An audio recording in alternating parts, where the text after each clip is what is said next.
இயேசு கிறிஸ்துவின் நாமத்தில் உங்களை எல்லாரும் வாழ்த்துகிறோம். प्रभु यीशु मसीह के नाम से आप सबका स्वागत करते हैं।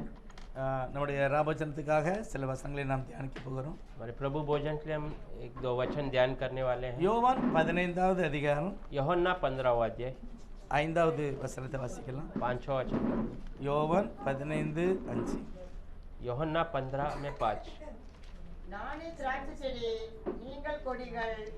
ஒருவன் என்னிலும் நான் அவனிலும் நிலைத்திருந்தால் அவன் மிகுந்த கனிகளை கொடுப்பான். என்னை அல்லாமல் உங்களால் ஒன்றும் செய்யக்கூடாது. मैं दाखलता हूँ, तुम डालियाँ हो। जो मुझ में बना रहता है और मैं उसी में, वह बहुत फल फलता है, क्योंकि मुझसे अलग होकर तुम कुछ भी नहीं कर सकते। யோவான் சுவிசேஷம் முழுவதுமே தேவன் தன்னை வல்லமுள்ளவராகவே ஆண்டவர் காண்பிக்கிறார். यूहन्ना के सुसमाचार में पूरा हम देखते हैं परमेश्वर सामर्थ्य है उसे प्रकट करता है। அவரை அல்லாமல் ஒன்றுமே செய்ய முடியாது என்பதை கர்த்தர் வெளிப்படுத்துகிறார். वो प्रभु के बिना कुछ भी नहीं कर सकता ऐसा प्रभु बताता है। அவரே திராட்சை செடியாகவும் वही दाखलता है। நாம் எல்லாரும் அவருடைய பிள்ளைகளாக கொடிகளாக இருக்கிறோம். हम सब उसके बच्चे एक डाली के रूप के समान है। நாம் கனி கொடுக்க வேண்டும் என்று கர்த்தர் விரும்புகிறார். हम फलदायी बनना यही परमेश्वर चाहता है। அவரே நம்மை தெரிந்து கொண்டு அவரோடு கூட ஐக்கியமாக இருக்கவும் வாழவும் கனி கொடுக்கவும் கர்த்தர் அழைக்கிறார். उसने हमें चुना है और वो हमें उनके साथ जीने के लिए फलदायी बनने के लिए चाहता है। 16வது வசனத்துல 16 वचन में நீங்கள் என்னை தெரிந்து கொள்ளவில்லை, तुमने मुझे नहीं चुना, நான் உங்களை தெரிந்து கொண்டேன். मैंने तुम्हें चुना है। நீங்கள் என் நாமத்தினாலே பிதாவை கேட்டுக்கொள்வது எதுவோ तुम मेरे नाम से पिता से जो कुछ मांगोगे அதை அவர் உங்களுக்கு கொடுக்கத்தக்கதாக वो आपको देने के लिए, நீங்கள் போய் கனி கொடுக்கும் படிக்கும், आप फलदायी बनने के लिए உங்கள் கனி நிலைத்திருக்கும் படிக்கும் और आपका फल हमेशा स्थिर रहने நான் के लिए உங்களை ஏற்படுத்தினேன். मैंने तुम्हें स्थिर चुन लिया है। தேவன் நம்ம ஒவ்வொருவரையுமே ஒரு நோக்கத்தோடு இந்த உலகத்துல ஸ்தாபித்திருக்கிறார். प्रभु ने हम सबको कुछ इरादे के लिए यहाँ पर स्थापित किया है। மற்ற சுவிசேஷத்துல இல்லாத ஒரு ஓமானத்தை கர்த்தனத்துல பேசியிருக்கிறார்.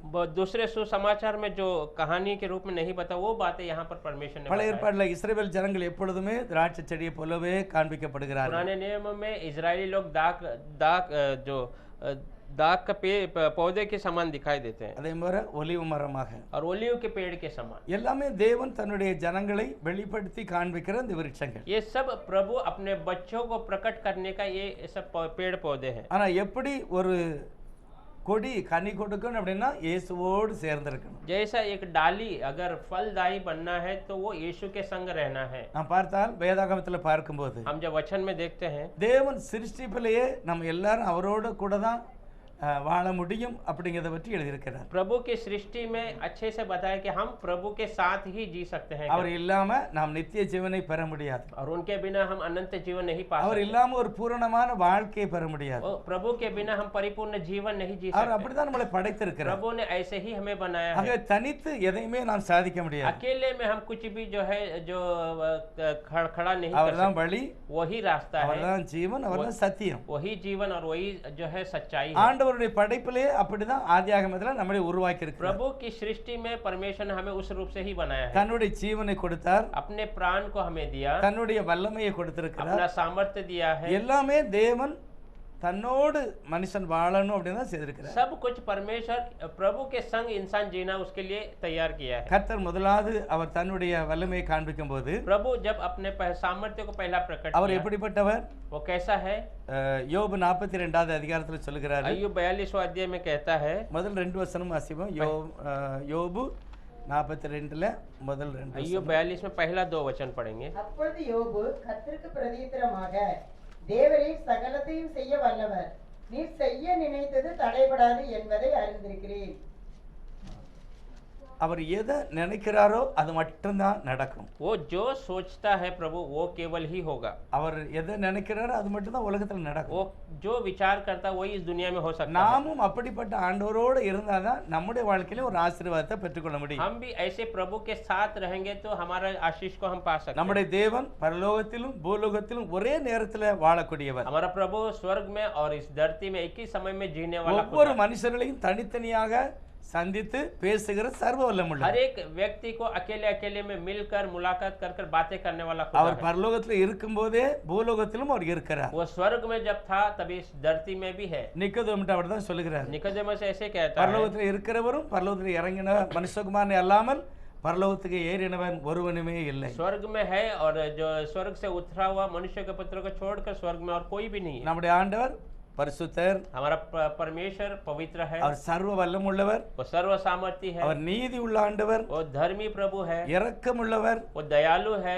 சத்தியம் உள்ளவர், वो सच्चाई है, கிருபை நிறைந்த ஆண்டவர், अनुग्रह से भरा हुआ है, சர்வ ஞானி, सर्व ज्ञानी है, எல்லாவற்றிலும் அவர் முதன்மையா இருக்கிறார். सब में वो सर्व पहला श्रेष्ठ है। ஆகவே எந்த மனிதனையுமே அவர் தம்மோடு கூட வாழ வைக்க அவருக்கு முடியும். इसीलिए कोई भी इंसान को अपने संग जीवन बिताने के लिए वो कर सकता है, காரணம் ஒரு சர்வ வல்லமையானவர். क्योंकि वो सर्व सामर्थी है। நம்ம தனித்து வாழ முடியாது. हम अकेले में जी नहीं सकते। பவுல் ஒரு காரியத்தை சொல்கிறாரு. पौल एक बातों को कहता है, 2 கொரிந்தியர் 13வது அதிகாரத்துல दूसरा कुरिन्थियों 13वां अध्याय में 8வது வசனத்துல பவுல் தன்னுடைய வாழ்க்கையில் ஒரு காரியத்தை சொல்கிறார். 8वां वचन में पौल अपने जीवन के बातों को कहता है, 13:8 13 में 8, क्योंकि சத்தியத்திற்கு விரோதமாக நாங்கள் ஒன்றும் செய்யக்கூடாமல் சத்தியத்திற்கு அனுகூலமாகவே செய்யக்கூடும். क्योंकि हम सत्य के विरोध में कुछ नहीं कर सकते, पर सत्य के लिए ही कर सकते हैं। தேவனோடு வாழுகிற ஒரு மனிதன் சொல்கிறார். प्रभु के साथ जीवन बिताने वाला एक व्यक्ति कहता है, என்ன சொல்கிறாரு? क्या कहता है, ஐயா நான் சத்தியத்துல தான் நான் செய்ய முடியும், मैं ये सच्चाई में ही काम कर सकता அதுக்கு हूँ, விரோதமாக நான் ஒன்றுமே எங்களால செய்ய முடியாது. सत्य के विरोध में मैं कुछ नहीं कर सकता, சத்தியத்துக்கு அனுகூலமாகவே நாங்கள் செய்கிறோம். सत्य के साथ ही हम काम कर सकते हैं। தேவனோடு வாழுகிற ஒரு மனிதன், प्रभु के साथ जीने वाला एक व्यक्ति, தேவனை குறித்து தேவனே அவனை தெரிந்து கொள்ள போது அவரே சொல்லுகிறார், மாம்சத்தோடு இரத்தத்தோடு நான் யோசிக்கல, அவரை தனித்து ஆராதிக்க மகிமைப்படுத்த அவருடைய பாதத்தில் அமர்ந்து படித்தேன். प्रभु के बारे में कहता है, मैं शरीर और जो है अपने ज्ञान से इस बातों को नहीं सोचा, परंतु प्रभु के साथ बैठकर आराधना करते समय अकेले में प्रभु ने ये बातों को सिखाया। பவுல் अनेक காரியங்களை சொல்றார், நான் தனித்து வாழ முடியாது. पौल बहुत समय में कहता मैं अकेले में जीवन नहीं बिता, தேவனோடு நான் நடக்கும்போது தான் வெற்றி அடைய முடியும். प्रभु के साथ जब मैं चलता हूँ तब मैं विजय पा सकता நம்ம हूँ। அப்படிதான் உருவாக்கப்பட்டிருக்கிறோம். हम ऐसे ही बनाए गए हैं। பவுல் சொல்லுகிறாரு, पौल कहता है, என்னை பலப்படுத்துகிற கிறிஸ்துவினாலே நான் எல்லாவற்றையும் செய்ய பலனடைந்திருக்கிறேன். मुझे बल देने वाला मसीहा के द्वारा मैं सब कुछ कर सकता हूँ, அவரால தான் முடியும். उसके द्वारा ही होगा, வேற எதுலயும் நான் எதையுமே சாதிக்க முடியாது. और किसी में मैं उसके बिना नहीं कर सकता। காரணம் அவர்தான் நம்மளை உருவாக்கினார், அவர்தான் கடைசி வரைக்கும் நம்மளை காப்பாற்றி கடைசியில நியாயத்தில் கொண்டு நிறுத்தி எல்லாவற்றையும் கவனிக்கிறவர் அவர்தான். क्योंकि वही हमें सृष्टि किया, वही हमें चला सकता है, आखिरी तक हमें न्याय स्थान में लेके जाने वाला वही ஆனா है। மனிதன் அது ஸ்தானத்தை இழந்து விட்டான். पर इंसान उस स्थान को खो दिया है, அவரோடு வாழுகிற அந்த வாழ்க்கைய ஏதெனிலிருந்து வெளியே போயிட்டான். उसके साथ जीवन बिताने वाला वो जिंदगी एदेन से उसका अलग हो गया है। ஆகவே தேவனே மாம்சத்துல இறங்கி வருகிறார். इसलिए परमेश्वर स्वयं शरीर का रूप धारण किया, எனக்காக அவர் இறங்கி வரான்னு சொல்லலாம். मेरे लिए वो इस दुनिया में उतर के आया, எனக்கு பதிலாக ஒரு பூரணமான மனிதனாக கர்த்தர் வாழ்கிறார். मेरे लिए एक मेरे बदल में वो एक परिपूर्ण व्यक्ति के रूप में जी பவுல் रहा है। சொல்கிறார், இயேசு சாகும்போது நானும் என்ன செய்தேன், அவரோடு கூட சிலுவையில் அறையப்பட்டேன். पौल कहता है, जब यीशु मसीह क्रूस पे मारा गया तब मैं भी उसके साथ क्रूस पे मारा गया करता। என்ன சொல்ல விரும்புகிறாரு? क्या कहना चाहता है वो? அவர் மட்டும் இல்ல, நானும் அவரோடு இருந்தேன். वो केवल नहीं, मैं भी उसके साथ था, எனக்காக அவர் எல்லாவற்றையும் செய்து முடித்தார். मेरे लिए सब कुछ उसने कर दिया। இந்த நம்பிக்கை இருந்தாதான் நான் தேவனோடு வாழ்ந்து வெற்றி அடைய முடியும். ये भरोसा रहेगा तो हम परमेश्वर के साथ जीवन எதை बिता सकते हैं। செய்தாலும் இயேசுவனுடைய நாம மகிமைக்காக செய்ய வேண்டும். जो भी हम करेंगे यीशु के नाम की महिमा के लिए। முதலாவது நீங்க பாத்தீங்கன்னா பழைய ஏற்பாட்டு காலத்துல சபையை பற்றி சொல்லும்போது पुराने नियम में कलीसिया के बारे में कहते समय முதலாவது சபையில பிரகாரம், पहला कलीसिया में वो अंदरी का स्थान है, அதுக்கு பிறகு பரிசுத்த ஸ்தலம், उसके बाद पवित्र स्थान है, அதுக்கு அடுத்து மகா பரிசுத்த ஸ்தலம், उसके बाद महापवित्र स्थान है, அதுக்கு அடுத்து என்ன இருக்கு? उसके बाद क्या है? உலகத்துல கர்த்தர் இப்படிப்பட்ட ஒரு மகா பரிசுத்த ஸ்தலத்தை வைத்தார். परमेश्वर इस दुनिया में एक महापवित्र स्थान ஆனா रखा है। பரலோகத்துல நம்ம பார்த்தோம் அப்படின்னா पर स्वर्ग में जब हम देखते हैं, அந்த ஏசாயா 6வது அதிகாரத்துல ऐसे 6वां अध्याय அந்த में தேவதூதர்கள், वहाँ देवदूत, பைபிள் சொல்லுது, वचन कहता है, கேருபீன்களும் சேராபீன்களும் केरुबिन और शेराबिन மேல எல்லாத்துக்கும் மேல இருக்கிறாங்க. सबके ऊपर है, அவங்களுடைய தோற்றம் எப்படி இருக்கும்? उनका जो दिखावटी कैसा रहता है, அக்கினிமயமாக இருக்கும். वो आग के समान அவங்களே दिखते हैं। வெளிச்சமா இருப்பாங்க. वे उजाले के रूप में தேவ प्रकट होते हैं। பிரசன்னத்துல இருக்காங்க. परमेश्वर की प्रसन्न में हमेशा रहते எல்லா தேவர்களை காட்டிலும் இவங்களுடைய சிருஷ்டிப்பே வித்தியாசமானது. हैं। सारे दूतों से अलग इनकी सृष्टि बनी हुई है। அவங்க என்ன சொல்றாங்க? वो क्या कहते हैं? நம்முடைய சேனைகளின் தேவனாய கர்த்தர் பரிசுத்தர், हमारा सेनाओं का यहोवा पवित्र है, அவர் பரிசுத்தர், वो पवित्र है, அவர் பரிசுத்தர். वो पवित्र है। இதுக்கு மேல அவங்களால எதுவுமே சொல்ல முடியல. इसके ऊपर वो कुछ नहीं कह पा रहे। ஒருவர் சொல்லுகிறாரு, एक व्यक्ति कहता है, அன்று முதல் இன்று வரைக்கும் அதே வார்த்தையை தான் அவங்க சொல்றாங்க. उस समय से लेके अभी तक वो एक ही बात தேவன் பரிசுத்தர், परमेश्वर पवित्र எல்லா है, விதத்திலும் அவர் மேன்மை உள்ளவர். सब में वो महान है, ஆகவே அவர் என்னையும் பரிசுத்தப்படுத்த முடியும். उसीलिए वो मुझे भी पवित्र कर सकता है। அதனால தான் தேவன் என்ன செய்கிறாராம்? इसलिए प्रभु क्या करता है? மனிதனாக இறங்கி வருகிறார். इंसान के रूप में आया। அப்போஸ்தலர் நடபடிகள்ல प्रेरित की किताब में 4வது அதிகாரம் 12வது வசனத்திலையும் 4 अध्याय 12 वचन में 10வது அதிகாரத்திலையும் கூட ஒரு வசனம் சொல்லுகிறார். और 10वां अध्याय में भी एक वचन कहता முதலாவது है। 4:12 என்ன சொல்லுது? पहले 4 में 12 देखेंगे। அவராலே அன்றி வேறு ஒருவராலும் ரட்சிப்பில்லை. நாம் ரட்சிக்கப்படும்படிக்கு வானத்தின் கீழெங்கும் மனுஷர்களுக்குள்ளே அவருடைய நாமமே அல்லாமல் வேறொரு நாமம் கட்டளையிடப்படவும் இல்லை என்றான்.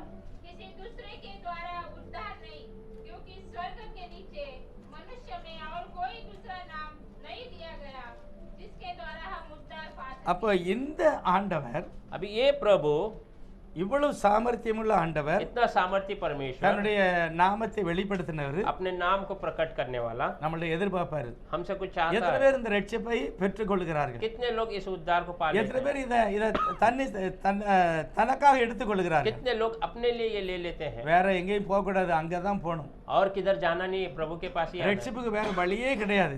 है। उद्धार के लिए और कोई जगह ही नहीं है। நித்திய ஜீவனுக்கு வேற வழியே கிடையாது. अनंत जीवन के लिए और कोई रास्ता ही नहीं है। ஆனால் அவர் மனிதனாக பிறக்கும்போது पर जब वो इंसान का रूप धारण 10வது அதிகாரத்துல பார்த்தா 10वां अध्याय में देखिए 38வது வசனம், 38वां वचन, நசரேயனாகிய இயேசுவை தேவன் பரிசுத்த ஆவியினாலும் வல்லமையினாலும் அபிஷேகம் பண்ணினார். नासरत यीशु को परमेश्वर पवित्र आत्मा और सामर्थ्य से भर दिया। எதற்காக அப்படி நடந்தது? क्यों ऐसा हो गया? பைபிள் சொல்லுது, தேவனே எனக்காக அவர் இறங்கி வந்திருக்கிறார். बाइबल कहता है कि परमेश्वर मेरे लिए उतर कर आया। என்னால செய்ய முடியாததை தேவனே செய்யும்படிக்கு मेरे से नहीं हो जो पा रहा है उसको प्रभु स्वयं करने के लिए தம்முடைய குமாரனை பாவ மனிதனின் சாயலாக अपने வெளிப்படுத்தினார்னு போட்டிருக்கு. पुत्र को पाप का साये में इंसान के साये में वो प्रकट किया। குமாரன்னா அவர் பெற்றெடுத்ததா? क्या पुत्र मतलब क्या उसने जन्म दिया है? இல்ல அவர் செய்ததா? क्या उन्होंने बनाया? அவர் செய்யவும் இல்லை, उन्होंने ना बनाया அவர் பெற்று எடுக்கணும் இல்லை. ना उसको जन्म दिया। நிறைய பேர் அவர் குமாரன்னா நம்மளை போல நினைக்காங்க. बहुत सारे लोग वो पुत्र मतलब हमारे जैसा ऐसे सोचते हैं। கடவுளுக்கு மனைவி பிள்ளை எல்லாம் கிடையாது. क्या परमेश्वर को कोई औरत बच्चे नहीं? அவர் எல்லாருக்கும் அவர் वो தகப்பனானவர், सबका पिता है, அவர் எல்லாருக்கும் தாயானவர். वो सबका माता है। அவர் மனிதனாக இறங்கினதுனால மனித குமாரன் என்று वो எழுதப்பட்டிருக்கிறது. इंसान का रूप धारण किया इसलिए मनुष्य का पुत्र ऐसा ஆகவே அவரே அபிஷேகம் பண்ணப்படுகிறார். नहीं। इसलिए वही अभिषेक किया जाता है। தேவன் அவரோடு கூட இருந்தபடியினால் प्रभु उसके साथ था, इसीलिए அவர் நன்மை செய்கிறவராகவும் वो अच्छाई करने वाला, பிசாசின் வல்லமையில் அகப்பட்ட யாவரையும் शैतान के बंधन में फंसे हुए सब को குணமாக்குகிறவராகவும் சுற்றி திரிந்தார். छुड़ाने वाले के रूप में वो दिखाई दिया। வேற யாராலும் செய்ய முடியாது, அவர்தான் செய்வார். और कोई भी नहीं कर सकता है, वो वही காரணம் करे। அவர் பரிசுத்தர், क्योंकि वो पवित्र அவர் है, வல்லமையானவர், वो सामर्थ्य है, நீதி உள்ள தேவன், वो धार्मिक प्रभु है, இரக்கமுள்ளவர், अनुग्रह है, கிருபை நிறைந்தவர். वो कृपा से भरा है। வேற யாரும் செய்ய முடியாததை அவரே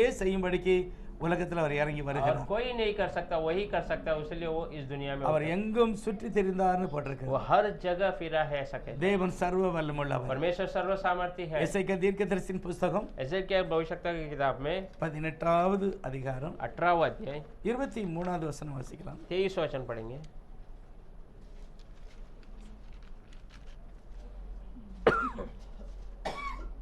துன்மார்க்கன் சாகிறது எனக்கு எவ்வளவேனு பிரியமோ, அவன் தன் வழிகளை விட்டு திரும்பி பிழைப்பது அல்லவோ எனக்கு பிரியம் என்று கர்த்தராகிய ஆண்டவர் சொல்லுகிறார். प्रभु यहोवा की यह वाणी है, क्या मैं दुष्ट के मरने से कुछ भी प्रसन्न होता हूँ? क्या मैं इसी से प्रसन्न नहीं होता कि वो अपने मार्ग से फिरकर जीवित रहे? துன்மார்க்கன் சாகிறது அவருக்கு இஷ்டமே கிடையாது. दुष्ट व्यक्ति जब मरता है वो प्रभु को पसंद அவன் नहीं है। பிழைக்கணும், அவன் பரலோகத்துக்கு போகணும். वो जिंदा रहना है, सुधरना है और स्वर्ग जाना அப்போ है। அவர் என்ன செய்யணும்? तो वो क्या करना है? நம்ம முதலாவது வாசித்தோம், இயேசு சொன்னாரு, என்னை இல்லாம உன்னால வாழவே முடியாது, हमने पहला पढ़ा, यीशु ने कहा मेरे द्वारा तू जी नहीं सकता है, உன்னால நீ வெற்றி அடைய முடியாது, मेरे बिना तू अकेले विजय नहीं என்னோட पा- இருந்தாதான் நீ ஜீவனை பெற்றுக்கொள்ள முடியும், मेरे साथ रहेगा तो तू जीवन நீ पाएगा, பரிசுத்தமா வாழ तू முடியும், पवित्र जीवन बिता सकता है, பாவத்திலிருந்து விடுவிக்கப்பட முடியும். पाप से छुड़ाया जा सकता அப்போ है। இங்க சொல்லி இருக்கிறது துன்மார்க்கன் சாகிறது இஷ்டமே இல்லை. यहाँ पर लिखा है दुष्ट व्यक्ति मरना प्रभु को அப்ப पसंद என்ன नहीं है। செய்யணும்? அவனை விடுதலை ஆக்குவதற்கு அவரே இறங்கி வரணும். तो क्या करना, उसको छुड़ाने के लिए प्रभु स्वयं उतर के வேற आना है। யாருமே அதை செய்ய முடியாது. और कोई इस बातों को नहीं कर सकता है। துன்மார்க்கன் சாகிறதை விரும்பாத ஆண்டவர் दुष्ट मरना पसंद नहीं करने वाला खुद, அவனை விடுதலை ஆக்குவதற்காக उसे छुड़ाने के लिए பாவ மனுஷனாக அவர் இந்த உலகத்திலே பாவ மனுஷனின் சாயலாக கர்த்தர் வெளிப்பட்டார். पाप का इंसान के साय के रूप में वो प्रकट हुआ,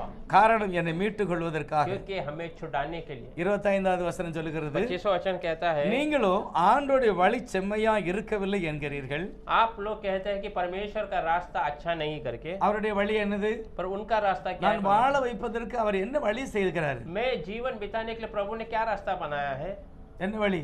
कौन सा रास्ता बनाया है? அவர் தான் வழி. वो ही रास्ता है। நான் வாழ வைக்கிறதுக்கு அவரே மாம்சத்துல வெளிப்பட்டார். मैं जीवन बिताने के लिए वो शरीर में ஆனா प्रकट हुआ, இஸ்ரவேலர்களோ அந்த வழியை அவங்க पर உதாசீனப்படுத்தினார்கள். इजरायली लोग उस रास्ते को वो जो है दुत्कार दिए। தேவன் வைத்திருக்கிற நல்ல வழியை அவங்களால புரிந்து கொள்ள முடியல. प्रभु ने रखा हुआ अच्छे रास्ते को समझ नहीं पाए। இஸ்ரவேல் வம்சத்தாரே கேளுங்கள், हे इजरायली लोग घरानो सुनिए, என் வழி செம்மையா இராதோ? मेरा रास्ता तुम्हारे लिए अच्छा नहीं होगा क्या? உங்கள் வழியெல்லாம் உங்க வழிதான் சரியில்லை. आपका रास्ता सही नहीं है। அப்ப தேவன் செய்த வழி என்னது? तो प्रभु ने रास्ता जो बना वो क्या है? இயேசுவே வழியும் சத்தியமும் ஜீவனுமாய் இருக்கிறார். यीशु ही रास्ता है, यीशु ही जीवन है। அவர்தான் வழி. वही रास्ता है, அந்த வழியை அவரே செய்திருக்கிறார். वो रास्ता उन्होंने ही किया है। தேவனுடைய வழியில நாம் போகும்போது தான் ஆசீர்வாதம். प्रभु के रास्ते में जब हम चलते हैं तभी आशीष है, வேற எதுலயும் நம்ம என்ன செய்ய முடியாது, பூரணமான ஒரு நிலையை பெற முடியாது. और किसी में भी हम परिपूर्णता नहीं पा सकते। எபிரேயர் 2வது அதிகாரத்துல हेब्रो का किताब 2 अध्याय में தேவனுடைய அபிஷேகம் பெற்ற தேவனுடைய மனிதன் அருமையான சில காரியங்களை சொல்லுகிறார். परमेश्वर से अभिषेक किया हुआ परमेश्वर का दास अच्छी से बातें करता 2வது है। அதிகாரம் 2 अध्याय में முதல் 10வது வசனத்துல வாசிக்கும் பாருங்க. पहला 10 वचन में पढ़ते हैं, ஏனென்றால் நமக்காகவும் हमारे लिए தம்மில் நம்மாலே தம்மாலேயும் சகலத்தையும் உண்டாக்கினவர் அநேக பிள்ளைகளை மகிமையில் கொண்டு வந்து சேர்க்கையில் அவர்களுடைய ரட்சிப்பின் அதிபதியை உபத்திரவங்களினாலே பூரணப்படுத்துகிறது அவருக்கு ஏற்றதா இருந்தது. इसी कारण चाहिए कि हम उन बातों पर जो हमने सुनी है और भी मन लगाए, ऐसा न हो कि बहक कर उनसे दूर चले जाए।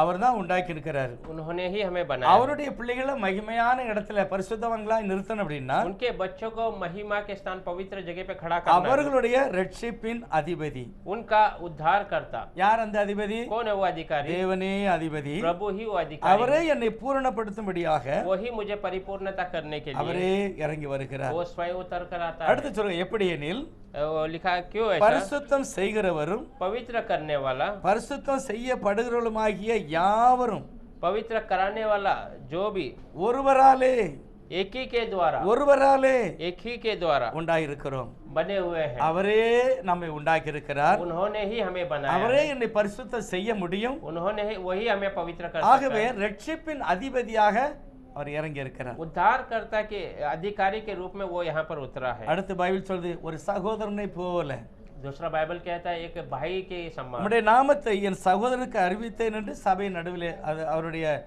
அவரை பாடுகிறார்கள். वो उसके बारे में गीत गाते हैं कि आपके नाम से இயேசுவானவர் ஒரு சகோதரனை போல வெளிப்பட்டார். यीशु मसीह एक भाई के रूप में प्रकट हुआ। ஆபிரகாமுக்கு எப்படி வெளிப்பட்டாரோ? अब्राहम को कैसा प्रकट हुआ? சிநேகிதர் எனப்பட்டார். मित्र के रूप में।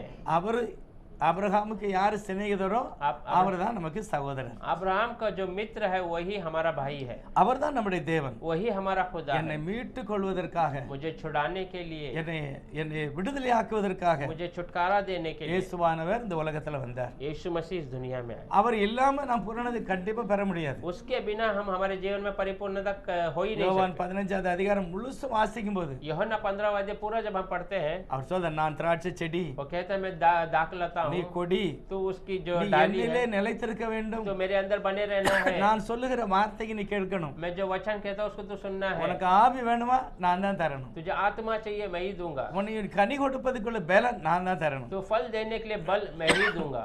எல்லாம் அவர்தான். सब कुछ वही है, அவர் எல்லாமல் ஒன்றுமே செய்ய முடியாது. उसके बिना कुछ नहीं कर सकते। ஆகவேதான் இந்த எபிரேயர் 2வது அதிகாரத்துல इसलिए इब्रियों 2 अध्याय में ஆதலால் பிள்ளைகள் மாம்சத்தையும் இரத்தத்தையும் உடையவர்களாக இருக்க बच्चे मांस और जो है लहू का है, इसीलिए அவரும் அவர்களைப் போல மாம்சத்தை இரத்தத்தை உடையவர் ஆனார். वो भी उनके समान मांस का और लहू का बन गया। யாரு?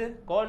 இயேசுவை பற்றி எழுதியிருக்கிறது. यीशु के बारे में लिखा है। இயேசு சொல்லுகிறார், என்னுடைய பிள்ளைகள் மாம்சமா இரத்தமா இருக்கிறாங்க. यीशु कहता है मेरे बच्चे मांस के और लहू के हैं। அப்ப என்னுடைய உருவாக்குனவர் யாரு? तो मुझे सृष्टि करने वाला कौन है? யார்? என்னுடைய தகப்பன். कौन मेरा पिता है? சர்வ வல்லமுள்ளவர், सर्व सामर्थी, அவரை யாரும் காண முடியாது. उसको कोई देख नहीं அவர் सकता। சர்வ சாமர்த்தியம் நிறைந்த वो தெய்வம். सर्व सामर्थ्य से भरा हुआ நான் खुदा। அவருடைய சமூகத்தை விட்டு விரட்டப்பட்டு விட்டேன். मैं उसके समूह से बाहर निकाल दिया அவர் गया। பாவத்தை பார்க்க முடியாத சுத்த கண்ணன். वो पाप को न देखने वाला पवित्र आंखों वाला है, ஆகவே அவர் சர்வ ஞானி, इसलिए वो सर्व ज्ञानी है, இரக்கத்தில் ஐஸ்வர்யம் உள்ளவர், जो करुणा में धनवान है, எல்லாவற்றையும் செய்ய வல்லவர். सारे बातों को करने के लिए सामर्थ्य, எல்லாவற்றையும் செய்ய வல்லவர்னா सारे बातों को करने के लिए सामर्थ्य, அவரே எல்லாவற்றையும் செய்ய முடியும். वो ही सब कुछ कर सकता அவர் है। பரலோகத்துல இருந்துகிட்டே वो स्वर्ग में रहकर பூலோகத்துல எனக்காக மனிதனாக இறங்கி धरती में मेरे लिए इंसान का रूप धारण என் करके, தகப்பனாக, தாயாக, मेरे माता के रूप में, என் पिता के रूप சிநேகிதனாக में, मेरे मित्र के रूप में தேவனே இறங்கி வருகிறார். प्रभु स्वयं उतर कर आता நம்முடைய है। நம்பிக்கை அதுதான். हमारा भरोसा எங்க यही தேவன் है। சர்வ வல்லமையானவர். मेरा खुदा सर्व அவர் सामर्थ्य है। பரலோகத்தையும் பூலோகத்தை நிரப்புகிறவர். वो स्वर्ग और धरती को भरने அவர் वाला। பரலோகத்துல இருக்கிற அதே நேரத்துல பூலோகத்துல वो இருப்பார். स्वर्ग में जब है तभी उसी क्षण में वो धरती में भी है। அவருடைய பிள்ளைகள் நம்ம தான். उनके बच्चे हम हैं। என்னை மரணம் ஆட்கொண்டது. मेरे ऊपर मृत्यु राज कर रहा है, மரண அதிகாரம் செலுத்துகிறது. मृत्यु अधिकार कर रहा था। அதுல இருந்து விடுதலை செய்ய யாருமே கிடையாது. उससे छुड़ाने के लिए कोई भी नहीं था। யார் விடுதலை செய்ய முடியும்? कौन छुड़ा सकता है? சிருஷ்டிகரே விடுதலையாக்க முடியும். केवल सृष्टि करता என்னை ही छुड़ा सकता படைத்தவர் தான் என்னை விடுதலையாக்க है। मुझे முடியும். सृष्टि करने वाला ही छुड़ा सकता है। அதனால அவர் என்ன செய்கிறாரு? इसलिए वो क्या करता है? அவர் கீழே இறங்கி वो வருகிறார். नीचे उतर कर आया। பைபிள் சொல்றது ஜீவகாலமெல்லாம் மரண பயத்திலே அடிமையானவர்கள். वचन कहता है जीवन भर हमेशा मृत्यु के डर में गुलामी में रहने எதுல वाले। அடிமையா இருக்கும்? किसमें गुलामी में है? மரணத்துக்கு அடிமையா இருக்கிறோம். मृत्यु की गुलामी में। என்னை விடுதலை ஆக்குவதற்கு தேவன் இறங்கி வருகிறார். मुझे छुड़ाने के लिए प्रभु उतर कर आया। இப்ப மரணத்துக்கு பரிகாரம் என்னது? अब मृत्यु का जो मृत्यु के बदले क्या है? அந்த வசனத்தை வாசிக்கலாம். 15வது வசனம். 15 वचन। ஜீவகாலமெல்லாம் மரண பயத்தினாலே அடிமைத்தனத்துக்கு உள்ளானவர்கள் யாவரையும் விடுதலை பண்ணும்படிக்கு அப்படியானார். और जितने मृत्यु के भय के मारे जीवन भर दासत्व में फंसे थे उन्हें छुड़ा ले। நாம் மரணத்துக்குள்ளா இருக்கிறோம். हम मृत्यु के अंदर थे। மரணத்துக்கு அதிகாரியாக சாத்தான் என்னை அடிமைப்படுத்தி வைத்திருக்கிறான். मृत्यु का अधिकारी शैतान मुझे गुलाम बना कर அவனுடைய रखा கரத்திலிருந்து என்னை விடுதலையாக்கணும். था। उसके हाथों से मुझे छुड़ाना है। அப்ப எனக்கு பதில் தேவனே சாக வேண்டும். अब मेरे बदले में प्रभु स्वयं मरना है। பைபிள் சொல்றது மரணத்துக்கு அதிகாரியா சாத்தான் அவனை वचन कहता है मृत्यु का अधिकारी शैतान को தம்முடைய மரணத்தினாலே அழிக்கும்படிக்கு தேவன் மனிதனாக இருக்கிறார். अपने मृत्यु से उसे नाश करने के लिए प्रभु इंसान का रूप धारण किया। தேவன் எதனால மனிதனா வந்தாரு? प्रभु क्यों कि इंसान बन के आया? நான் பெற வேண்டிய தண்டனை அவர் பெற்றுக்கொள்ளும்படி. मैं पाने वाले सजा को प्रभु पाया। நான் தண்டிக்கப்பட வேண்டும், அவர் தண்டிக்கப்பட வேண்டும். मैं सजा के योगदान था पर प्रभु उसका योगदान। நமக்கு தெரியும் நம்முடைய தேவன் நீதி உள்ள தெய்வம். हम जानते हैं हमारा प्रभु धार्मी प्रभु है। இரக்கம் இருக்கு, கிருபை இருக்கு, எல்லாமே இருக்கு. अनुग्रह है, कृपा है, सब कुछ है। அவர் நீதி உள்ளவர். वो धर्मी खुदा है। உங்களுக்கு தெரியுமா பைபிள்ல யாரா இருந்தாலும் சரி, आपको मालूम है बाइबल में कोई भी क्यों ना हो, எவ்வளவு பெரிய நீதிமானா இருந்தாலும் சரி, कितना ही कोई धर्मी इंसान क्यों அவன் ना हो, செய்த தவறு எழுதியிருக்கு, அவன் செய்த நல்லது எழுதியிருக்கு. उसने किए हुए अच्छी बातों को भी लिखा है, उसने किए गलत बातों को भी தேவன் लिखा है। நீதி உள்ளவர் என்பதை உறுதிப்படுத்துவதற்காக யாருனாலும் சரி என்ன தவறு செய்தாங்களோ அதை அப்படியே எழுதி தேவன் வெளிப்படுத்துகிறார். प्रभु धर्मी है ये प्रकट करने के लिए जो भी व्यक्ति क्यों ना हो उसके अच्छाई और बुराई दोनों को लिखा है। ஆகவேதான் தேவனுடைய வேதம் பரிசுத்த इसलिए வேதாகமம். परमेश्वर का वचन पवित्र है। ஜீவகாலமெல்லாம் என்னை மரணம் அல்லது சாத்தான் என்னை அடிமைப்படுத்தி இருந்தான். जब पूरे जीवन भर मुझे मृत्यु या शैतान मुझे गुलाम बना இப்போ எனக்கு விடுதலை अब கிடைத்திருக்கிறது. मुझे उससे छुटकारा मिल गया। நான் எப்ப மரணம் அடைந்தேன், कब मैं मृत्यु हुआ? எப்போ அந்த பழத்தை சாப்பிட்டானோ அப்பொழுது அந்த வம்சம் முழுவதும் அழிக்கப்படுகிறது. जब उस फल को खाया तब उसका पूरा जो वंश जो है नाश हो गया। ஆதாம் மட்டும் சாகல, आदम केवल नहीं मरा, அவனுக்குள்ள இருக்கிற எல்லா சந்ததியுமே அன்று மரணம் அடைந்தது. उसके अंदर के जो आने वाली संतान है पीढ़ी सब वहां पर मर இன்றைக்கு இயேசுவை யாரெல்லாம் ரட்சகரா ஏற்றுக்கொள்ளலையோ आज जो भी यीशु को उद्धार करते के रूप में அவங்க எல்லாம் स्वीकार மரணத்துல தான் இருக்காங்க. वो सब मृत्यु के ऊपर ही है, நடமாடுகிறது ஆனா மரண சரீரம். चल रहे हैं पर मृत्यु का शरीर है। இயேசு கிறிஸ்துக்குள்ளாக உங்களை என்ன செய்தாரா, மரண சரீரத்திலிருந்து நம்மளை விடுதலை ஆக்கி இருக்கிறார். यीशु मसीह ने क्या किया, उस मृत्यु के शरीर से हमें छुड़ा दिया। அக்கிரமத்தினாலும் பாவத்தினாலும் மரித்திருந்த நம்மை தேவன் உயிர்ப்பித்தார். अधर्म और पाप से मरे हुए हमें प्रभु ने छुड़ाया। பாவத்தினால மரித்திருந்தோம், पाप से मरे थे, இயேசுவை ஏற்றுக்கொண்டதுனால நான் ஜீவன் பெற்றிருக்கிறேன். यीशु के स्वीकारने से मैं जीवन बन गया। ஆகவே கிறிஸ்து எனக்கு ஜீவ கனியாக இருக்கிறார். इसीलिए मसीहा मेरे लिए जीवन का फल है। அடுத்த வசனம் சொல்லி பாருங்க. दूसरा वचन उसमें देखिए, ஆதலால் அவர் தேவதூதருக்கு உதவியாக கைகொடாமல் इसीलिए वो दूतों को हाथ न देते हुए, ஆபிரகாம் சந்ததிக்கு உதவி எதனால தேவதூதருக்கு கை கொடுக்கல क्यों देवदूतों को उसने मदद का हाथ नहीं அப்படின்னா दिया? என்ன அர்த்தம்? इसका क्या मतलब है? ஆதாமும் ஏவாளும் உருவாக்கப்படுறதுக்கு முந்தி आदम और हवा सृष्टि होने के पहले உலகத்துல நிறைய தேவதூதர் இருந்தார்கள். दुनिया में बहुत सारे देवदूत முதல் थे। உலகத்துல தேவதூதர் தான் இருந்தாங்க. पहला दुनिया में देवदूत ही थे, ஆனா அவங்க பாவம் செய்த உடனே पर वे जब पाप किए थे தேவன் அவர்களை அந்தகார சங்கிலிலே கட்டி நியாய தீர்ப்புக்கு தள்ளி வைத்திருக்கிறார். प्रभु उन्हें अंधकार में डालकर जो जंजीरों में बांध कर जो है न्याय के लिए बांध ரெண்டு कर रखा। பேதுரு 2வது அதிகாரம் 4 அப்படிதான் எழுதியிருக்கிறது. दूसरा पत्रस 2:4 में ऐसे लिखा है, தேவன் பாவம் செய்த தேவதூதர்களுக்கு சான்ஸ் கொடுக்கல, परमेश्वर पाप किए हुए दूतों को मौका नहीं दिया, அவங்களை அந்தகார சங்கில கட்டி நியாய தீர்ப்புக்கு வச்சிருக்கிறார். उनको अंधकार के उस जंजीर में बांध कर न्याय के लिए रख ஆனால் दिया है। அவர்கள் எல்லாம் சிருஷ்டிக்கப்பட்டவர்கள். वे सब सृष्टि किए गए थे, ஆனா நாமோ தேவனுடைய பிள்ளைகளாய் உருவாக்கப்பட்டோம். पर हम सब परमेश्वर के அவர் बच्चे के रूप தன்னுடைய में சொந்த ஜீவனை நம்முடைய நாசியிலே ஊதினார். वो अपने खुद के जीवन को हमारे நாம் श्वास में தேவனுடைய डाला। பிள்ளைகளாய் இருக்கிறோம். परमेश्वर के बच्चे हैं, நம்ம தேவனுடைய கட்டளை மீறி இருக்கிறோம். हम परमेश्वर के वचन के विरोध गए हैं। ஆகவே திரும்ப என்னை பிள்ளையாய் மாற்றுவதற்காக फिर से मुझे उसका पुत्र बनाने के लिए அவரே எனக்காக மனிதனாய் இறங்கி மரித்தார். वो स्वयं मेरे लिए इंसान बनकर मरा है। அவருடைய மரணத்தினாலே நான் ஜீவனை பெற்றிருக்கிறேன். उसके मरने से मैं जीवन पाया हूँ। 1 பேதுரு எழுதின புஸ்தகத்துல पहला पत्रस की किताब में முதல் அதிகாரம் 18வது வசனம். पहला अध्याय के 18 वचन, உங்கள் முன்னோர்களால் பாரம்பரியமாய் நீங்கள் அனுசரித்து வந்த 1 பேதுரு 1வது அதிகாரம் 18வது வசனம். पहला पत्रस पहला में 18, क्योंकि तुम जानते हो कि तुम्हारा निकम्मा चाल चलन हाँ। जो बाप दादाओं से चला आता है, उसी से तुम्हारा छुटकारा चांदी सोने अर्थात नाशवान वस्तुओं के द्वारा नहीं, पर निर्दोष और निष्कलंक मेमने अर्थात मसीह के बहुमूल्य लहू के द्वारा हुआ है।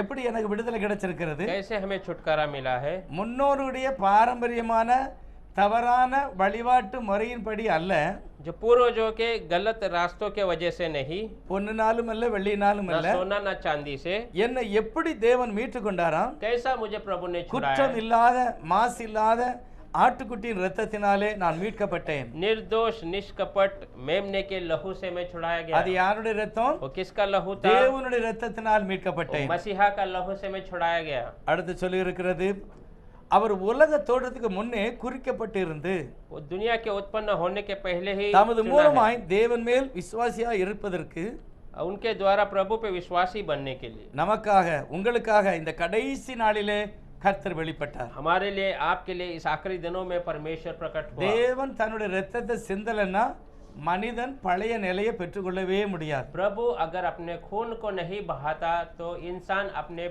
पर पुराने शरीर को नहीं पा सकते। அதைத்தான் இயேசு சொல்றாரு, என்னை அல்லாமல் உன்னால ஒண்ணுமே செய்ய முடியாது, इसलिए प्रभु कहता मेरे बिना तो कुछ नहीं कर நீ सकता, என்னோடு இருக்கணும், तो मेरे साथ रहना है, என்னுடைய ஜீவனை பெற்றுக்கொள்ளணும், मेरे जीवन को तो என்னுடைய पाना है, வசனம் உனக்கு வேணும், मेरा वचन तुझे என்னுடைய चाहिए, ஆவி உனக்கு வேணும், मेरी आत्मा तुझे என்னுடைய चाहिए, வசனத்தை நீ பின்பற்றணும், मेरे वचन का तो पालन करना அப்பதான் है, நித்திய ஜீவன் கிடைக்கும். तब तुम्हें अनंत जीवन அவர் मिलेगा। அல்லாமல் நம்ம ஒன்றுமே பெற முடியாது. उनके बिना हम कुछ नहीं कर सकते। 10வது அதிகாரம் எபிரேயர்கள் நிருபத்துல इब्रियों की किताब 10वां अध्याय में 10வது வசனம் சொல்லுகிறது, 10वां वचन कहता है, இயேசு கிறிஸ்துவின் சரீரம் ஒரே தரம் பலியிடப்பட்டதினாலே यीशु मसीह का शरीर एक बार बलि के रूप में दिया, அந்த சித்தத்தின்படி நாம் பரிசுத்தமாக்கப்பட்டிருக்கிறோம். उसके अनुसार हम पवित्र बन गए हैं। எப்படி பரிசுத்தத்தை பெற்றுக்கொண்டோம்? कैसा पवित्र बन गए हैं? ஒரே ஒரு தரம் பலியாக செலுத்தப்பட்டதினாலே. एक बार प्रभु बलि के रूप में दिया गया। அவருடைய பலிதான் என்னை பூரணமான ஒரு நிலைக்கு கொண்டு வந்தது. उनकी बलि ही मुझे परिपूर्ण स्थिति में लाया, स्थिति में அடுத்த लाया। வசனத்தை வாசிப்ப நல்லா ஞானமா வாசிக்கணும். उसका दूसरा वचन देखिए अच्छे से 11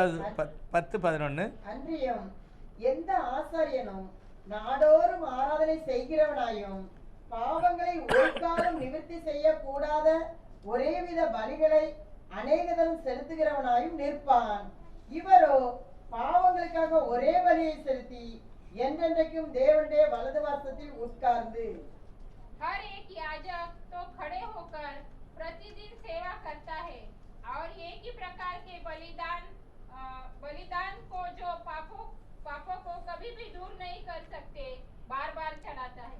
இப்போ இந்த இடத்துல பாத்தீங்கன்னா ஒரு ஆசாரியன் தினமும் பலி செலுத்துகிறான். यहाँ पर देखते हैं एक याजक हर दिन जो है बलि चढ़ाता है। அந்த பலிக்கு முடிவே இல்லை. वो बलि का कोई अंत नहीं है, காரணம் ஒரு தடவை செய்யப்பட்ட பலியை திரும்ப திரும்ப செய்தாங்க. क्योंकि एक बार किया हुआ उस बलि को बार बार कर रहे அந்த हैं। பலி அவனை பூரணப்படுத்தல. वो बलि उसको परिपूर्णता அந்த नहीं பலி कर, அவனை நித்தியத்துக்கு கொண்டு வரல. वो बलि उसे अनंत जीवन में नहीं लेके आ அந்த रहा। பலி என்ன செய்தது? वो बलि क्या करता है? தேவனுடைய கோபத்துக்கு அவனை தப்புவித்தது. परमेश्वर के क्रोध से उसे बचाता है। கிறிஸ்து வருவரைக்கும் அவனுடைய பாவத்தை மூடினது. मसीहा आने तक उसके पाप को ढकता है। ஆகவே ஒரு ஆசாரியன் இருக்கிறாரு, அவர் சாகு வரைக்கும் பலி செலுத்துகிறார். एक याजक है, वो मरने तक बलि चढ़ाता அடுத்த है। ஒரு பையன் வரான், फिर उनका बेटा आता है, அதுக்கடுத்து அவன் பையன் फिर வரான். उनके बच्चे आते हैं। எது வரைக்கும்? कब तक? இயேசுவானவர் வரும் வரைக்கும் यीशु मसीह आने तक எத்தனையோ ஆசாரியர்கள் மனுக்குலத்துக்காக அந்த பரிசுத்த ஸ்தலத்துக்கு வெளியே பலி செலுத்துறாங்க. कितने ही याजक आकर इंसान के लिए उस पवित्र स्थान के बाहर ஆனா आकर बलि 12வது வசனம் சொல்லுது, चढ़ाते। पर 12 वचन कहता है, இவரோ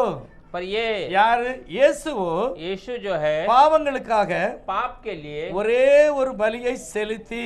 एक ही बलि चढ़ाया है। பலி செலுத்தினாரா? பலி ஆனாரா? बलि चढ़ाया है कि ये बलि हो गया है? எபிரேயர் என்ன சொல்லுகிறாரு? इब्रो क्या कहता है? தேவன் பலி ஆயிட்டாரா இல்ல இவர் பலி செலுத்துகிறாரா? प्रभु बलि बन गए हैं कि या फिर परमेश्वर यहाँ पर बलि चढ़ा रहे हैं? அதுதான் தேவன் சொல்லுகிறார், நான் சர்வ வல்லமுள்ளவர். वही प्रभु कहते हैं मैं सर्व सामर्थ्य है। என்ன பலி செலுத்துகிறாரு? वो कौन सा बलि चढ़ाता है? நல்ல பலி செலுத்தினாரா? वो अच्छा बलि चढ़ाया है அவங்க क्या? எல்லாம் பலி செலுத்தி செலுத்தி நின்னுகிட்டே இருக்காங்க. वे लोग बलि चढ़ाते चढ़ाते खड़े ही रहते அவங்க हैं, டியூட்டி அப்படியே தொடருது. उनका काम चलता ही रहता ஆனா है। இயேசுவோ पर यीशु जो ஒரு है பலியை செலுத்திட்டு एक बलि चढ़ाकर உட்கார்ந்துட்டாருன்னு போட்டிருக்கு. वो बैठ गया है सही அதோட से। முடிஞ்சு போச்சு. इसके बाद वो उसका उनका काम இனி खत्म हो யாரும் गया। பலி செலுத்த வேண்டாம். अभी कोई बलि की जरूरत नहीं है। நிரந்தரமான ஒரு பலியை செலுத்தினார்னு எழுதியிருக்கிறது. अनंत काल का एक ही बलि चढ़ा दिया ऐसा कहा நமக்கு है। ஞானம் வேணும். அவர் செலுத்தினாரா?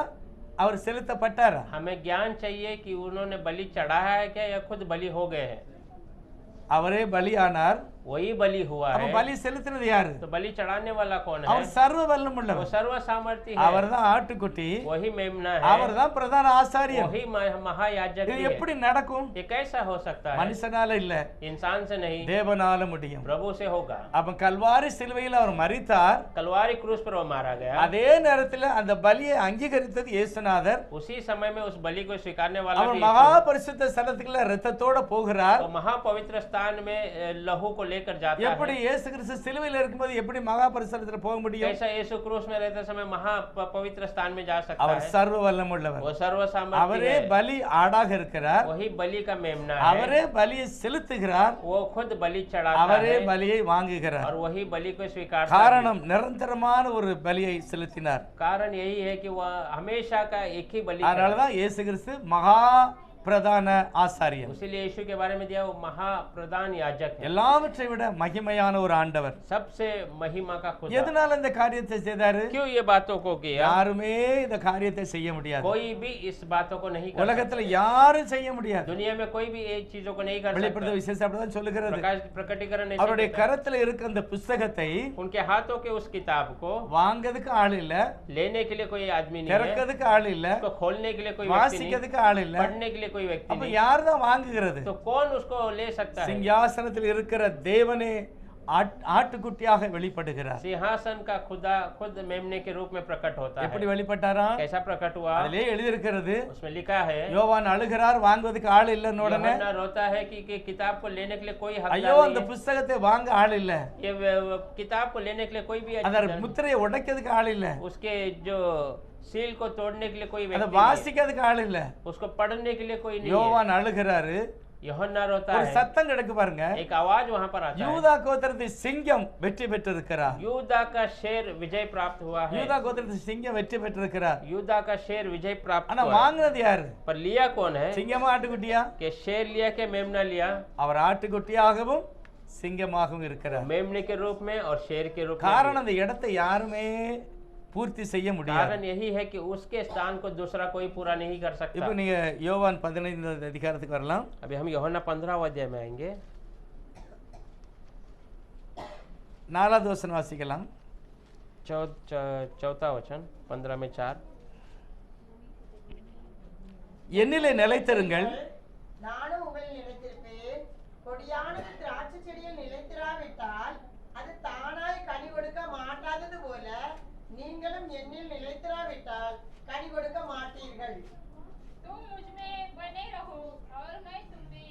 जैसी डाली यदि दाखलता में बनी न रहे तो अपने आप से नहीं फल सकती, वैसे ही तुम भी यदि मुझ में बने न रहो तो नहीं फल सकती। தேவன்ல நிலைத்திருக்கிறது எப்படி? प्रभु में बने रहना का क्या मतलब है? தேவனுடைய ஆவியினால நான் நிரப்பப்பட வேண்டும். प्रभु की आत्मा से मैं भरे கிறிஸ்து रहना। இயேசுவில இருந்த சிந்தை எனக்கு வேணும். प्रभु यीशु का जो विचार मेरे அவருடைய अंदर है, வசனம் என்னுடைய இருதயத்துல उनका இருக்கணும். वचन मेरे हृदय में அந்த रहना है। வசனம் தான் என்னை நடத்தணும். वो वचन ही मुझे चलाना है। ஆண்டவர் சொல்லுகிறாரு, प्रभु कहता है, நான் நினைக்கிறேன் எபிரேயர் 4வது அத்தியாயத்துல इब्रो का किताब 4 अध्याय में, அதுல இயேசு கிறிஸ்து தன்னையே ஒப்பிட்டு அந்த வார்த்தையை சொல்லுகிறார். यीशु मसीह अपने आप को वहां पर बताता है। 4:12 4:12 தேவனுடைய வார்த்தையானது परमेश्वर का वचन ஜீவன் जीवन வல்லமையாய் உள்ளது, सामर्थ्य है, அது இருபுறமும் கருக்குள்ள எந்த பட்டயத்திலும் கருக்காய் இருக்கிறது. वो दोनों तरफ धार वाली तलवार இதுல के रूप में। முக்கியமா ஜீவனும் வல்லமையும். जीवन और सामर्थ्य।